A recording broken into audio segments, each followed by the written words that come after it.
Friends, आप सबका स्वागत है आपके अपने यूट्यूब चैनल फार्म एमसीक्यू में। तो बच्चों, हम लोग जो है रेलवे का जो ये आप लोगों का रिसेंटली एग्जामिनेशन कंडक्ट हुआ 2025 वाला है ना, तो उसको सोल्व कर रहे थे। 2 पार्ट्स में अपलोड कर दिए। इसका ये पार्ट 3 है। इसमें ये वाला पेपर हम कंप्लीट कर देंगे, ओके। क्योंकि इसमें 70 क्वेश्चन तुम्हारे फार्मेसी के होते हैं, तो उसमें से 5 क्वेश्चन तो एलिमिनेट हो गए थे, वो मतलब कुछ गलत थे, है ना। तो 65 क्वेश्चंस बचे, तो उसमें से हमने 2020 के 2 पार्ट्स अपलोड कर दिए। नेक्स्ट पार्ट इसमें 25 क्वेश्चंस कंप्लीट करेंगे और ये हमारा पेपर कंप्लीट हो जाएगा। उसके बाद जो नेक्स्ट शिफ्ट वाला क्वेश्चन है, वो पेपर है, वो हम स्टार्ट करेंगे, ओके। तो देख लेते हैं कैसे क्या क्वेश्चन है। बाकी सभी अपकमिंग गवर्नमेंट फार्मासिस्ट एग्जाम के लिए आपके ये क्वेश्चन इंपॉर्टेंट होते हैं। और बाकी अभी फार्म एमसीक्यू ऐप अवेलेबल है, जिसे आप प्ले स्टोर से डाउनलोड कर सकते हो। बाकी वीडियो के डिस्क्रिप्शन बॉक्स में ऐप की लिंक है, जहाँ पर test series crash course available है, तो आप वहाँ पर भी विजिट कर सकते हैं। देखिए, क्वेश्चन है विच स्ट्रक्चर प्रिवेंट करती है बैक फ्लो ऑफ स्टमक का जो एसिड है उसका बैक फ्लो ना हो जाए ईसोफेगस में, है ना। ईसोफेगस में जो स्टमक के एसिड का बैक फ्लो को प्रिवेंट करने के लिए कौन सा स्ट्रक्चर है? पाइलोरिक स्फिंक्टर होता है, स्फिंक्टर ऑफ ओडाई होता है, इलियोसिकल वोल्व होता है, लोअर ईसोफेगल स्फिंक्टर। देखो, लोअर ईसोफेजियल स्फिंक्टर तो यही होता है बच्चों। लोअर ईसोफेजियल स्फिंक्टर जो होता है ना, ये प्रेजेंट होता है ना। तो ये क्या करता है कि स्टमक का जो कंटेंट है, स्टमक का जो एसिड है, उसका बैक फ्लो ईसोफेगस में ना हो जाए, उसको प्रिवेंट करने के लिए तुम्हारा लोअर ईसोफेजियल स्फिंक्टर होता है बच्चों, है ना। तो ये जो स्फिंक्टर है, LES हम इसको बोलेंगे, है ना। तो ये muscle wall located junction of stomach और जो ईसोफेगस के जंक्शन पे ये प्रेजेंट है बच्चों, है ना। जो ईसोफेगस है और स्टमक का जो जंक्शन है, वहां पर ये वाला जो है तुम्हारा LES lower oesophagus sphincter present है। कह रहा है इफेक्टिवली स्टॉप करता है स्टमक के एसिड को from travelling back up into the oesophagus, okay. फिर तुम्हारा जो पाइलोरिक स्फिंक्टर इसके ऑप्शंस में दिया हुआ है, ये कहाँ पर होता है बच्चों? ये जो स्टमक होता है तुम्हारा, स्टमक के बॉटम पे प्रेजेंट होता है। स्टमक के बॉटम पे क्या करेगा अभी? ये कंट्रोल करता है फूड फ्रॉम स्टमक इनटू, जो फूड का फ्लो है स्टमक से इंटेस्टाइन में जाएगा, तो उसको कंट्रोल करने के लिए तुम्हारा क्या है? ये पाइलोरिक स्फिंक्टर होता है, ओके। स्फिंक्टर ऑफ ओडाई क्या है बच्चों? ये रेगुलेट कर रहा है फ्लो ऑफ बाइल, बाइल के फ्लो को, पेंक्रेटिक जूस के फ्लो को इनटू द डियोडिनम, है ना, first part of small intestine. Ileocecal valve क्या होता है? ये कहाँ पर लोकेटेड है? Junction of the ileum, ileum जो कि लास्ट पार्ट होता है स्मॉल इंटेस्टाइन का, है ना। डियोडिनम, जिजनम, इलियम तुमने पढ़े हैं। तो स्मॉल इंटेस्टाइन का जो लास्ट पार्ट इलियम, है ना, इलियम और लार्ज इंटेस्टाइन जो है उनके जंक्शन पे प्रेजेंट होता है, ओके। और ये क्या करेगा बच्चों? प्रिवेंट करता है कंटेंट, लार्ज इंटेस्टाइन का content from banking up into small intestine, ठीक है। तो थोड़े से ये हमें पता होने चाहिए, इसके ऊपर क्वेश्चन बनते हैं बच्चों। इलियोसिकल वॉल्व कहाँ है, sphincter of Oddi, pyloric sphincter, lower oesophageal sphincter, आपको सारे पता होने चाहिए। According to quality management Q2 signifies, है ना। तो ये क्वालिटी गाइडलाइंस होती है, उसमें Q2 किसके बारे में? फार्मास्यूटिकल क्वालिटी सिस्टम है, स्टेबिलिटी है, एनालिटिकल वैलिडेशन है, GMP गुड मैन्युफैक्चरिंग प्रैक्टिसेस। तो एनालिटिकल वैलिडेशन ऑप्शन 3 हमारा करेक्ट हो जाएगा। Q2 जो है इसमें क्या आएगा? Analytical validation. तो ICH-Q जो गाइडलाइंस है ना बच्चों, इसमें Q1 Q2 आपको ये Q10 11 तक याद होने चाहिए। तो Q1 में क्या आता है? स्टेबिलिटी टेस्टिंग आती है। Q2 में एनालिटिकल मेथड के वैलिडेशन आते हैं। Q3 में इम्प्योरिटीज आती हैं। Q4 में फार्माकोपियल हार्मोनाइजेशन। Q5 में quality of bio technological product. Q6 में स्पेसिफिकेशंस। Q7 में GMP good manufacturing practices. Q8 तो GMP वाला भी इंपॉर्टेंट है, पूछा हुआ एग्जाम में। Q8 में क्वालिटी फार्मास्यूटिकल डेवलपमेंट। Q9 में क्वालिटी रिस्क मैनेजमेंट। Q10 में फार्मास्यूटिकल क्वालिटी सिस्टम और Q11 development and marketing of drug substance, ठीक है। जैसे हमसे Q2 पूछा हुआ है, तो इस तरीके से हमसे Q7, है ना, सारे इंपॉर्टेंट हमें सारे याद होने चाहिए, ओके। नेक्स्ट है following component is in functional food help improve digestive health को इंप्रूव कराने के लिए कौन सा कंपोनेंट होता है फंक्शनल फूड का? प्रोबायोटिक्स होते हैं, आर्टिफिशियल स्वीटनर्स होते हैं, एंटीऑक्सीडेंट है, प्रेजर्वेटिव। तुम्हारे ये प्रोबायोटिक्स होते हैं बच्चों। क्या होते हैं? प्रोबायोटिक्स जो फंक्शनल फूड में प्रेजेंट होते हैं, वो इंप्रूव करते हैं डाइजेस्टिव हेल्थ को, ओके। तो प्रोबायोटिक्स बच्चों आपके क्या होते हैं? लाइव माइक्रो ऑर्गेनिजम्स होते हैं, बेनिफिशियल बैक्टीरिया या फिर यीस्ट होते हैं, जिनको तुम कंज्यूम करते हो एडिक्वेट अमाउंट में as part of functional food, जैसे योगर्ट में। तो ये सिग्निफिकेंट हेल्थ बेनिफिट्स तुम्हें प्रोवाइड करते हैं, particularly to the digestive system, okay. कह रहे single antibody molecule comprise of dash polypeptide chain. तो एंटीबॉडी का मॉलिक्यूल तुमने पढ़ा, उसमें 4 पॉलीपेप्टाइड चेन तुमने पढ़ेगी बच्चों। 2 हैवी चेन होती है, दो लाइट चेन होती है और ये कनेक्ट होती है डाइसल्फाइड ब्रिज, डाइसल्फाइड बॉन्ड होते हैं इनके बीच में। तो कितनी होती है एंटीबॉडी में? 4 जो है कहाँ है ऑप्शन 2 में 4 पॉलीपेप्टाइड की चेन होती है बच्चों। ओके, तो सिंगल एंटीबॉडी में वही 4 polypeptide chain, 2 heavy identical heavy, 2 identical light chain होती है और ये जो held together by disulphide bond होता है इनके बीच में, है ना। और वाई शेप का स्ट्रक्चर याद रखना, एग्जाम में बना हुआ क्वेश्चन है, स्ट्रक्चर कैसा वाई शेप का होता है एंटीबॉडी का। What does GACP stands for in the context of pharmaceutical and herbal product development. तो GACP क्या है बच्चों? सिंपल सा फुल फॉर्म तुम्हें पता होना चाहिए इसका। तो global association for clinical pharmacy, general agricultural cultivation policy, good analytical and clinical practice है, गुड एग्रीकल्चरल और कलेक्शन प्रैक्टिस होगा बच्चों, है ना। ऑप्शन 4 कहते in the context of pharmaceutical and herbal product development GACP stand for good agricultural and collection practice, है ना। तो कह रहे GACP refers to the recommended standards for the cultivation and collection of medicinal plant to ensure safety, quality, purity of the resulting herbal product. ये guidelines जो होती है ये किस में हेल्प करते हैं? मिनिमाइज करने में कंटामिनेशन को और control of growing and harvesting process. Okay, growth and harvesting process from seeds to primary processing to ensure consistent active ingredients content and overall product की क्वालिटी। ओके, कह रहे एक्सोथर्मिक रिएक्शन जिसमें कि heat release हो रही है, मतलब, है ना, एक्सोथर्मिक, है ना। इसमें एंथैल्पी क्या होगी? 0 होगी, नेगेटिव पॉजिटिव या दोनों होगी? दोनों नहीं होती, 0 नहीं होती। इसमें क्या होता है? नेगेटिव होती है। एंथैल्पी क्या होती है? एक्सोथर्मिक, है ना, तो इसमें नेगेटिव होती है। कहते हैं एक्सोथर्मिक प्रोसेस जो होती है उसमें केमिकल प्रोसेस होती है जिसमें एनर्जी रिलीज होती है in the form of heat और सराउंडिंग।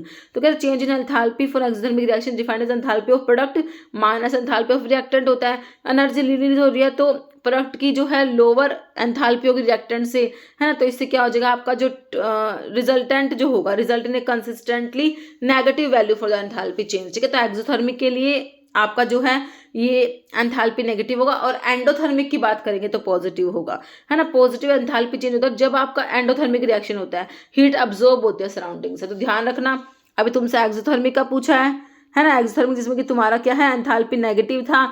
अगर तुमसे एंडोथर्मिक का पूछ लेंगे तो आप कहोगे पॉजिटिव होगा। ओके, करें which channel strategy maximise profitability for high margin speciality drugs. बताइए कौन सी चैनल की स्ट्रैटेजी होती है जो मैक्सिमाइज करती है प्रॉफिट को for high margin speciality drugs के लिए?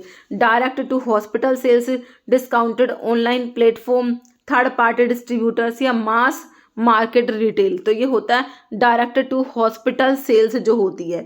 ऑप्शन 1 हमारा करेक्ट हो जाएगा। कह रहे for high margin speciality drugs के लिए डायरेक्ट टू हॉस्पिटल सेल्स या highly controlled exclusive model often maximise profit for by cutting out intermediary, है कि इसमें इंटरमीडियरी बीच में नहीं आते, है ना। तो इससे जो है प्रॉफिट मैक्सिमम होता है।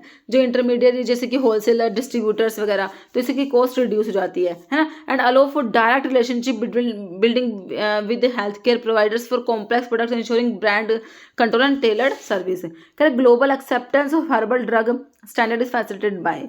तो correct traditional medicine registries, mutual recognition agreements, ICH harmonisation efforts या नेशनल फार्माकोपिया, है। तो global acceptance of herbal drug standards is facilitated by, तो इसके लिए हो जाएगा ICH harmonisation efforts option 3। What type of reaction occur when, जब alkanes तुम्हारे होते हैं रिएक्ट करेंगे ऑक्सीजन के साथ में, है ना। तो एल्केन्स जब रिएक्ट करेंगे ऑक्सीजन के साथ में तो रिएक्शन एलिमिनेशन नहीं होता, सब्स्टिट्यूशन नहीं होता, एडिशन होता, कंबशन होता है। कौन सा होता है? कंबशन रिएक्शन, इसे तुम बोलोगे। ऑप्शन 4 हो जाएगा।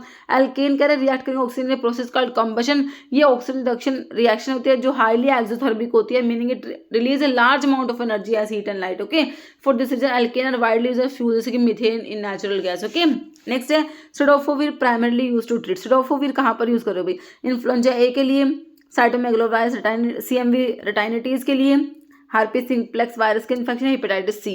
तो CMV जो रेटाइनिटीज जो होता है ना, तो आइज के रेटिना का ये इन्फेक्शन होता है रेटाइनिटीज। ओके, तो यहाँ पर ऑप्शन 2 करेक्ट हो जाएगा। Next following is anti hyper lipidaemic drug. तो ये भी तुम्हारा क्लासिफिकेशन से क्वेश्चन है, एंटी हाइपर लिपिडेमिक ड्रग के क्लासिफिकेशन से क्वेश्चन है। कौन सा है? सिंपल तुम्हें यही बताना है, कुछ ज़्यादा कॉम्प्लेक्स क्वेश्चन भी नहीं है ना। टिरोफिबैन, एप्टिफिबाटाइड, एप्सिक्सी, ये कहाँ पढ़े तुमने? ये GP सेकंड भी थर्ड एंटागनिस्ट, ये तुमने पढ़े थे ना जब एंटी प्लेटलेट ड्रग पढ़ी होगी, वहाँ पर तुम्हें याद करो टिरोफिबैन आया होगा।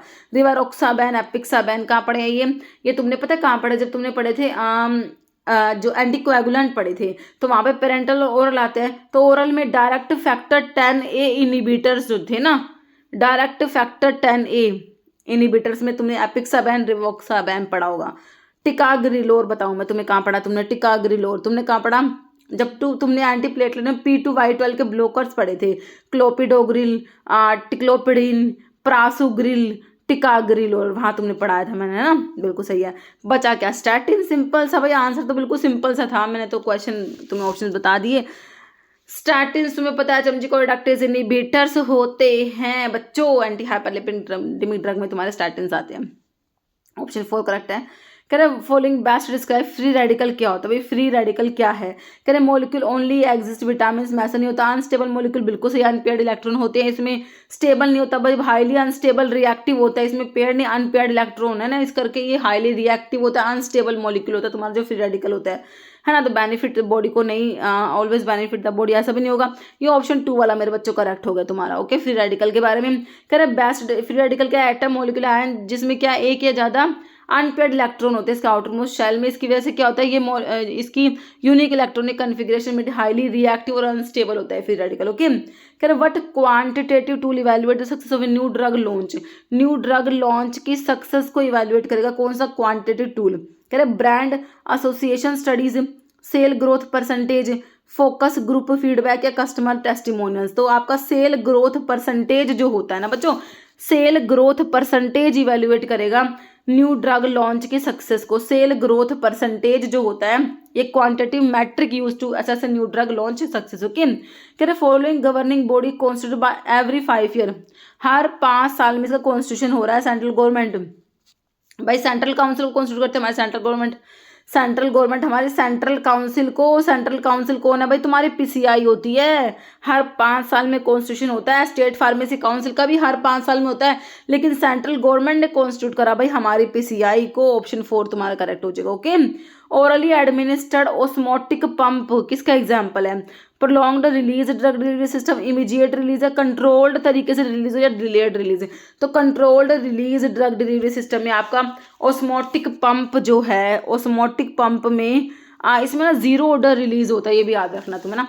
कंट्रोल्ड ड्रग डिलीवरी सिस्टम है, इसमें 0 ऑर्डर जो आपने पढ़े हैं फर्स्ट ऑर्डर 0 ऑर्डर वाला ना, ये वो 0 ऑर्डर भी इसमें याद रखना होता है। ओके, कह रहा सिंपैथेटिक स्टिमुलेशन ऑफ ब्लैडर, भाई ठीक है, यूरिनरी ब्लैडर तुम्हारा जो ब्लैडर है ना, ठीक है, तो इसमें जो होती है देखो, अगर इसका सिंपैथेटिक स्टिमुलेशन से क्या होगा, डायट्रोसल कॉन्ट्रैक्ट, इंटरनल स्फिंक्टर रिलैक्स, है ना। यहाँ पर जो वॉल होती है ना, यहाँ पर तुम्हारी डायट्रोसर मसल्स होती है, और जो यहाँ पर ये ना ये स्फिंक्टर होती है, ये इंटरनल स्फिंक्टर होती है। एक एक्सटर्नल स्फिंक्टर भी होता है जो तुम्हारे वॉलंटरी कंट्रोल में होती है, लेकिन ये तुम्हारे कंट्रोल में नहीं होती। जो एक्सटर्नल स्फिंक्टर होती है ना वो तुम्हारे कंट्रोल में होती है, ठीक है। तो यहाँ पर एक्सटर्नल स्फिंक्टर तो है, सिंपैथेटिक स्टिमुलेशन इसमें नहीं होगा, इंक्रीज यूरिन का प्रोडक्शन। तो सिंपैथेटिक जब स्ट्रेस है, इमरजेंसी है, तब तो यूरिनेट होता ही नहीं है, हाँ, इमरजेंसी में तो ये हो प्रोडक्शन ज़्यादा नहीं होता, कमी होता है। डायट्रोसर रिलैक्स करेगी, इंटरनल स्फिंक्टर कॉन्ट्रैक्ट करेगा। बताओ डायट्रोसर कॉन्ट्रैक्ट करेगी कि रिलैक्स करेगी, तुम्हें पता होना चाहिए। देखो जब भाई स्ट्रेस है, इमरजेंसी है, तो क्या होगा, देखो नॉर्मली क्या होता है तुम्हें ये पता होना चाहिए भाई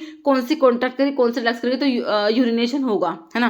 तो देखो अगर तुम्हारी ये वाली मसल्स जो wall of the urinary bladder में तुम डायट्रोसर मसल्स होती है, डायट्रोसर कॉन्ट्रैक्ट करे, डायट्रोसर कॉन्ट्रैक्ट करे और ये इंटरनल स्फिंक्टर रिलैक्स करे, तो voiding of the bladder, urination होता है। ये तुम्हारा पैरासिम्पैथेटिक में होता ही है। अगर पैरासिम्पैथेटिक का पूछे तुमसे, तुम कहोगे डायट्रोसर कॉन्ट्रैक्ट करेगी, इंटरनल स्फिंक्टर रिलैक्स करेगी, यूरिनेशन होगा। लेकिन तुमसे सिंपैथेटिक का पूछा है, ये बता रहे हैं हम पैरासिम्पैथेटिक रेस्ट डाइजेस्ट नॉर्मली जो होता है, डायट्रोसर कॉन्ट्रैक्ट करेगी और इंटरनल स्फिंक्टर रिलैक्स करेगी, यूरिनेशन होगा। लेकिन सिंपैथेटिक में भाई स्ट्रेस है, इमरजेंसी है, एकदम से शेयर देख ले तुमने सामने ना, तो क्या होगा, सिंपैथेटिक में ये डायट्रोसर तो कर जाएगी तुम्हारे रिलैक्स, डायट्रोसर क्या हो जाएगी, रिलैक्स हो जाएगी, और इंटरनल स्फिंक्टर कॉन्ट्रैक्ट हो जाएगी, और जिससे कि यूरिनेशन नहीं होगा, वॉइडिंग ऑफ द ब्लैडर नहीं होगा, है ना। तो यहाँ पर तुमसे ये सिंपैथेटिक का पूछा है, तो हम कहेंगे डायट्रोसर तो रिलैक्स करेंगी, इंटरनल स्फिंक्टर कॉन्ट्रैक्ट करेगी, और जो है वॉइडिंग ऑफ द ब्लैडर नहीं होगा, यूरिनेशन नहीं होगा। अगर पूछते पैरासिम्पैथेटिक का, तो भाई यहाँ पर ये वाला ऑप्शन है, डायट्रोसर कॉन्ट्रैक्ट करती, इंटरनल स्फिंक्टर रिलैक्स करती, वॉइडिंग ऑफ द ब्लैडर होता, यूरिनेशन होता, ठीक है। तो मेरे हिसाब से मैं तुम्हें समझा पाई हूँ इस कंसेप्ट को, है ना। नेक्स्ट है following is plasma volume expander है। एपिक्साबैन में तुमको अभी बताया, डायरेक्ट फैक्टर 10A इनहिबिटर में तुमने कोएगुलेंट्स में पढ़ा है ना। क्या है, फैक्टर 10A को इनहिबिट करा है। विटामिन के तुम्हें बताया भाई ब्लड की क्लोटिंग के लिए जरूरी हो, 2-7 में क्लोटिंग फैक्टर के एक्टिवेशन के लिए रिक्वायर्ड होता है। तुम्हारा जो ओरल एंटीकोएगुलेंट होता है वो ओरल एंटीकोएगुलेंट जो होते हैं विटामिन के को एंटागोनाइज करके काम कर रहे होते हैं। हिपैरिन तुम्हें पता भी पेरेंटल्स में आता है। प्लाज्मा वॉल्यूम एक्सपेंडर आपका ह्यूमन एल्ब्यूमिन बच्चों हो जाएगा। ओके, ऑप्शन 4 करेक्ट है ना। डायरेक्ट फैक्टर 10A इनहिबिटर मैंने तुमको बता दिया, एपिक्साबेन रिवारोक्साबेन। कह रहे which disorder is characterised by auto immune demyelination हो गया सीएनएस न्यूरॉन्स का मेरे बच्चों, सीएनएस न्यूरॉन्स का ऑटो इम्यून तरीके से डीमाइलेशन हो गया। जो माइलिन शीथ होती है ना उसमें दिक्कत हो गया भाई, ऑटो इम्यून डिजीज है ये एक तरीके से, क्योंकि ऑटो इम्यून तरीके से हो रहा डीमाइलेशन। तो क्या है, जो है मल्टीपल स्क्लेरोसिस है, मेनिंजाइटिस, तो मेनिंजिस जो है उसकी इन्फ्लामेशन होती है। एपिलेप्सी में ऐसा नहीं होता भाई।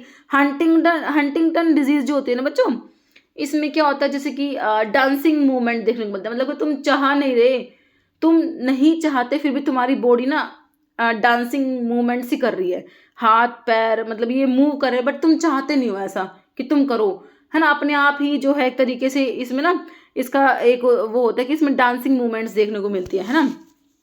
तो ये यहाँ पर तुम्हारा ऑटो इम्यून जो है मल्टीपल स्क्लेरोसिस होता है बच्चों, ऑप्शन 1 है ना। तो देखो मल्टीपल स्क्लेरोसिस कह रहे हैं most common chronic auto immune demyelinated disease होती है सीएनएस की, ठीक है। तो सारे पॉइंट्स याद रखना मेरे बच्चों, इंपॉर्टेंट है। क्वेश्चन क्या है, chronic auto immune demyelinated disease है सीएनएस की। इसमें होता क्या है, इम्यून सिस्टम भाई है ना वो गलती से क्या करेगा, मिस्टेकनली अटैक कर देगा, डैमेज कर देगा, माइलिन शीथ पे अटैक कर देगा बच्चों ये अपना इम्यून सिस्टम, तभी तो कह रहे हैं ऑटो इम्यून डिजीज है ना। तो माइलिन शीथ प्रोटेक्टिव कवरिंग होती है नर्व फाइबर के अराउंड, है ना, तो उसको डैमेज कर दिया, इन सम केस नर्व फाइबर्स को भी डैमेज कर देता है, ठीक है। तो जिससे कि सिग्नल्स जो होते हैं जो वो उनमें दिक्कत हो जाती है, ठीक है। तो ये मल्टीपल स्क्लेरोसिस है, ऑटो इम्यून डिजीज है ना। डीमाइलिनेशन हो रहा है हमारे जो न्यूरॉन्स का सीएनएस में, ठीक है। और हंटिंगटन डिजीज के बारे में लिखा हुआ देखो, प्रोग्रेसिव है, ये जेनेटिकली ट्रांसमिटेड है बच्चों, है ना, ये जेनेटिक डिजीज है तुम्हारी बच्चों। और ये क्या ऑटोसोमल डोमिनेंट डिजीज होती है, न्यूरो डिजेनरेटिव डिसऑर्डर होता है तुम्हारा, that cause degeneration of nerve cells in the brain, particular basal ganglia में जो है डिजेनरेशन हो गया नर्व सेल्स का, हंटिंगटन डिजीज। और इसमें जो है डांसिंग मूवमेंट बॉडी की देखने को मिलती है। ये क्वेश्चन अभी एक एग्जाम में बना था, आई थिंक केजीएमयू में हंटिंगटन डिजीज के ऊपर क्वेश्चन बना हुआ था, है ना। तो इसीलिए क्वेश्चंस के जो ऑप्शंस होते हैं वो बहुत जरूरी होते हैं। देखो ऑप्शंस में से भी क्वेश्चन बन जाता है। ओके, फॉलोइंग एग्जांपल है फाइब्रस जॉइंट क्या होते हैं, जो कि फिक्स्ड जॉइंट्स होते हैं, इमूवेबल होते हैं, है ना। तो कह रहे हैं सिंकोड्रोसिस है, लैब्रम है, सिंडेस्मोसिस है, सिम्फाइसिस है ना। तो आपका सिंडेस्मोसिस जो है ये फाइब्रस जॉइंट्स में आ जाएगा। जैसे कि तो सूचर्स पढ़ते तुम ब्रेन में, फाइब्रस जॉइंट्स है, फिक्स जॉइंट्स है। एक सिंडेस्मोसिस भी कह रहे हैं फाइब्रस जॉइंट, कि bones united by ligament of an interosseous membrane, जैसे कि between tibia and fibula leg में होता है, रेडियस अल्ना फोरआर्म में। ओके, सिंकोड्रोसिस क्या होता है, एक टाइप का कार्टिलेज जॉइंट होता है जब bone joint by hyaline cartilage. Labrum एक कार्टिलेज की रिंग को बोलते हैं। सिम्फाइसिस जैसे कि प्यूबिक सिम्फाइसिस तुमने पढ़ा होगा, ये कार्टिलेज जॉइंट जब bone are joint by fibrocartilage, जैसे कि प्यूबिक सिम्फाइसिस जो होता है। ओके, अगर ethylene oxide gas sterilisation require, तो गैस स्टरलाइजेशन में तुमने क्या पढ़ा भाई, मेनली हम इथाइलिन ऑक्साइड का यूज कर रहे होते हैं। क्वेश्चन अपने आप में इंपॉर्टेंट है, गैस स्टरलाइजेशन में क्या यूज करते हैं, इथाइलिन ऑक्साइड को यूज करते हैं। तो क्या ethylene oxide gas sterilisation require, उसे क्या रिक्वायरमेंट है, कह रहे high humidity and sealed chamber होने चाहिए, कह रहे नो एरेशन, कोई भी एरेशन पीरियड नहीं होना चाहिए, इमीडिएट यूज पोस्ट स्टरलाइजेशन, या मतलब कि जो आपके स्टरलाइज करे तुमने इंस्ट्रूमेंट्स वगैरह उनको जो भी चीज स्टरलाइज करे तुम उनको इमीडिएट यूज कर सकते हो, या फिर डायरेक्ट सनलाइट का एक्सपोजर। देखो सनलाइट का एक्सपोजर हाथों हाथ भी उनको यूज नहीं कर सकते भाई तुम, या एरेशन पीरियड होता है इसमें। तो यहाँ पे हाई ह्यूमिडिटी और सील्ड चैम्बर की तुम्हें जरूरत पड़ेगी। कह रहे ह्यूमिडिटी इसेंशियल पैरामीटर होता है, क्योंकि वाटर मॉलिक्यूल्स जो होते हैं help carry ethylene oxide to the microorganism reactive sites, enhance कराते हैं स्टरलाइजेशन की प्रोसेस को बच्चों, है ना। प्रोसेस मस्ट कर, और ये सील्ड कंट्रोल्ड चैम्बर में होती है, मेंटेन करने के लिए correct gas concentration, temperature, humidity and to prevent the escape of toxic flammable gas. Okay, next देखो, नेक्स्ट क्या पूछ रहे तुमसे, following is not a liquid dose form. भाई लिक्विडोस फॉर्म नहीं है, तुम्हारी क्या है, लिक्विडोस फॉर्म में नहीं आता। सिंपल डोज फॉर्म का बेसिक सा क्वेश्चन तुमसे पूछ रहे हैं, लिक्विड में नहीं आता। देखो nasal drop, enema, tablet, year drop. Option देख के भी आंसर कर दोगे। भाई टैबलेट कहाँ लिक्विडोस फॉर्म में तुम्हारे आते हैं, टैबलेट कैप्सूल सॉलिडोस फॉर्म में आते हैं, है ना। बाकी enema, ear drops, nasal drops सब लिक्विड में आ जाएंगे। तो यहाँ पर टैबलेट सिंपल से तुम्हारा ऑप्शन 3 हो गया। कह रहा how does inspiratory flow rate, है ना, इंस्पायरेटरी फ्लो रेट अफेक्ट करता है drug deposition in dry powder inhalers में। तो हाई फ्लो रेट से एनहेंस होगा drug deposition, deep lung deposition. Low flow rate से इंप्रूव होगा lung deposition. High flow rate से डिक्रीज करेगा फाइन पार्टिकल फ्रैक्शन। है फ्लो रेट का कोई इंपैक्ट नहीं होता। भाई इंपैक्ट तो होता है, ज्यादा फ्लो रेट होगा तो ड्रग डिपोजिशन ज्यादा होगा लंग्स का, है ना। Enhance deep drug deposition, option 1 correct होगा। कह रहे high inspiratory flow rate generate more turbulence and force within the device which is necessary to break up the drug agglomerates को तोड़ने के लिए जरूरी होता है। एंड प्रोड्यूस करता है फाइन पार्टिकल साइज डिस्ट्रीब्यूशन। ये जो फाइन पार्टिकल्स होते हैं इनका less inertia and can travel deeper into the respiratory tract, increase the dose of medications reaching the lungs. Okay, कह रहे कार्बोनिक एनहाइड्रेस इनहिबिटर। ये फिर से तुम्हें क्लासिफिकेशन बेस्ड, देखो फार्माकोलॉजी के मोस्टली क्वेश्चंस आपको क्लासिफिकेशन से देखने को मिलते हैं ना। तो कार्बोनिक एनहाइड्रेस इनहिबिटर कौन सा है, टेल मी। सार्टन्स आपके ARB एंजियोटेंसिन रिसेप्टर ब्लॉकर्स होते हैं। Acetazolamide is carbonic anhydrase inhibitor, answer is option 2। टोर फ्यूरोसिमाइड ये सब क्या है, ये आपके लूप डायरेटिक्स है ना। तो यहाँ पर जो है कार्बोनिक एनहाइड्रेस इनहिबिटर में आपका एसिटाजोलामाइड हो गया है, जो कि तुम्हारा आंसर है बच्चों। नहीं, good manufacturing practice is a part of safety guidelines, efficacy, quality management system, multidisciplinary guidelines. तो यहाँ पर जो है आपका आंसर जो क्वालिटी मैनेजमेंट सिस्टम हमारा जो है ऑप्शन 3 करेक्ट हो जाएगा। GMP फंडामेंटली की पार्ट होता है क्वालिटी मैनेजमेंट सिस्टम का। Ensure product are consistently made of quality standard. Okay, next question देखिए बच्चों क्या है, which indicator is ideal for titrating acetic acid. जो कि वीक एसिड होता है उसको तुम टाइट्रेट करो with sodium hydroxide, strong base है, ठीक है। स्ट्रॉन्ग बेस और वीक एसिड के लिए बताओ, methyl red, bromo, phenol, blue, phenolphthalein, litmus, है ना। तो इसके लिए हम यूज करेंगे फिनोफ्थलीन को यूज करेंगे। भाई स्ट्रॉन्ग एसिड स्ट्रॉन्ग बेस है तो भी फिनोफ्थलीन को यूज करा तुमने। अभी तुम्हारा एसिड तो वीक है लेकिन बेस स्ट्रॉन्ग है तो भी तुम फिनोफ्थलीन को ही यूज करोगे, ठीक है। कह रहे जब हम जो टाइट्रेट करेंगे वीक एसिड को स्ट्रॉन्ग बेस के साथ में, ठीक है, तो कह रहे solution at equivalence point is basic होता है, टिपिकली विद pH अराउंड होता है 8.7 से 9। फिनोफ्थलीन को इसलिए हम यहाँ पर यूज़ करें क्योंकि इसका जो pH ट्रांजिशन रेंज होता है वो 8.2 से 10 तक होता है, इसलिए हम फिनोफ्थलीन को यहाँ पर यूज़ कर रहे होते हैं बच्चों, ठीक है। Next quaternary ammonium compounds are, तो क्वार्टरनरी अमोनियम कंपाउंड्स क्या होते हैं, अनायनिक होते हैं, anionic surfactant, biguanides, phenolic compound से cationic surfactant. Quaternary ammonium compounds तुमने पढ़े हुए बच्चों, कटायनिक सर्फेक्टेंट्स होते हैं, क्या होते हैं, कटायनिक इन नेचर होते हैं। क्वार्टरनरी अमोनियम कंपाउंड्स क्या होते हैं तुम्हारे, कटायनिक सर्फेक्टेंट्स में हमारे आते हैं बच्चों, ठीक है। तो ये हो गए तुम्हारे क्या, रेलवे का जो ये वाला पेपर था ये हमने डिस्कस कर लिया, है ना। होपफुली आपको वीडियो बच्चों अच्छा लगा होगा क्योंकि मैंने जितना भी एक्सप्लेन मैं कर सकती थी मैंने आपको इसमें एक्सप्लेन करने की कोशिश करी है सारे के सारे पॉइंट्स को, ओके, ठीक है। और भी अगर ठीक है, फिर अब बस इस वीडियो में इतने क्वेश्चंस थे बच्चों, मिलते हैं आप लोगों से इसी टाइप के नेक्स्ट वीडियो में। Okay, thank you so much.